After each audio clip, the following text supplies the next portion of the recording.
Good morning everybody, and I welcome you all to a new video that is about the magnetism.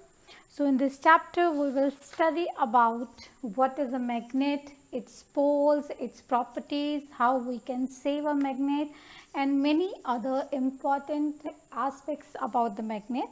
So without wasting our time, let's begin our video. First we should know about the discovery of a magnet. There is an interesting story about the magnet.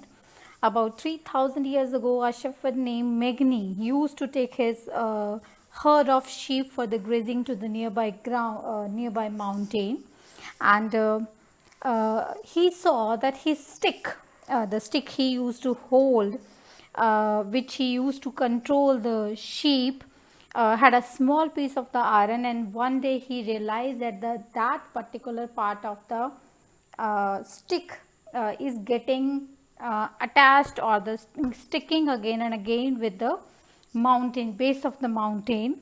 So it appeared that the rock attracted the iron tip of the shepherd's stick. This rock was later found to be magnetite, and the magnetite contained iron, and it is said that the magnetite was first discovered by the people of Magnesia. Now we know that the magnet is anything which can attract iron, cobalt, nickel and their alloys toward itself with a greater pull or the force. So magnet is usually of the two types. The first one is a bar magnet and second one is a horseshoe magnet. Moving on to the magnetic and non-magnetic substances, there are certain substances which are getting attracted toward the magnet, or they attract the magnet toward themselves. They are called the magnetic substances, while the substances which are not affected by the magnet are called the non-magnetic substances. Here example of the magnetic substances could be the iron, cobalt, nickel or their alloys, while the non-magnetic substances are wood, and many other substances. When we try to hang a bar magnet freely, I'm going to explain one thing to you. Take a bar magnet and tie it with a thread and just hang it freely, and you will realize that after moving through the whole circle, and finally the bar magnet will take the position in which its two sides will be directed to the different directions, right?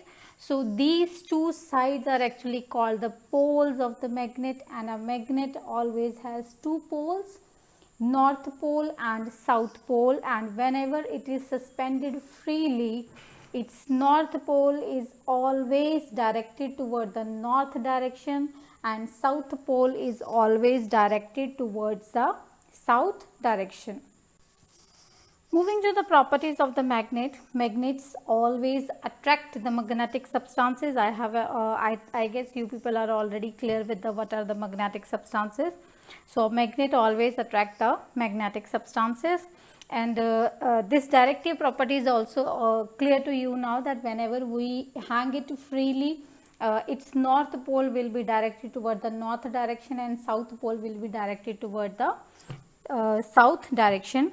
Moving to the, it's like poles always repel each other while the opposite poles always attract each other.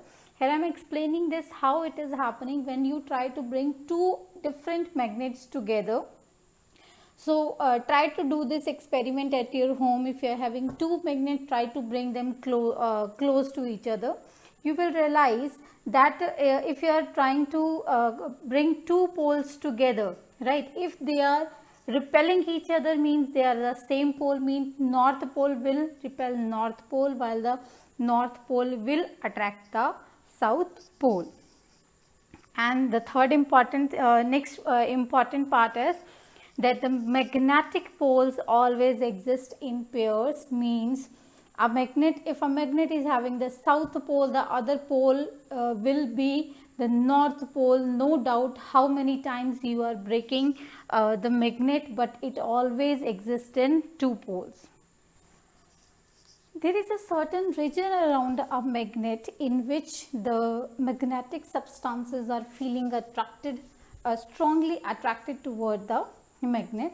That particular field or the area around the magnet is called the magnetic field.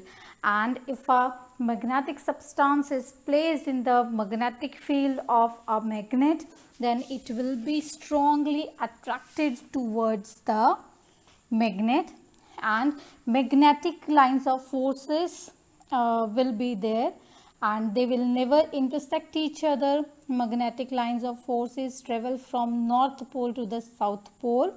The lines are concentrated at the poles and spread out at the center, and as we move away from the magnet, the lines of force are lesser, hence magnetic field is weak.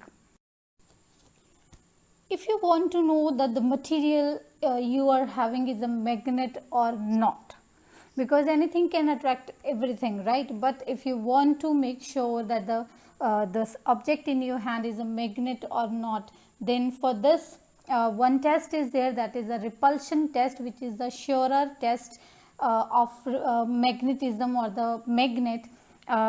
This is about explaining that if we try to bring the two similar poles of the magnet together, they will repel each other, while the opposite poles always attract each other. So this is how it explains that the repulsion is the surer test of magnetism. Moving to the electromagnets, there are certain substances which behave as magnet when electricity is passed through them, and such substances are called electromagnets. They are called electromagnets, and they are formed. The underlying principle of the electromagnetism is that the magnetic field is set up when electric current passes through them, and electromagnet is a temporary magnet. Here I want to make it very clear, the temporary magnets are those magnets which behave as a magnet under certain special conditions only. Otherwise the permanent magnets are those which always behave as magnets, no matter whatever the conditions are. So one more very important and interesting fact I am going to explain about our earth, that we know that the earth is a freely suspended magnet. It always sets itself in the north-south direction. So have you ever wondered why it is so?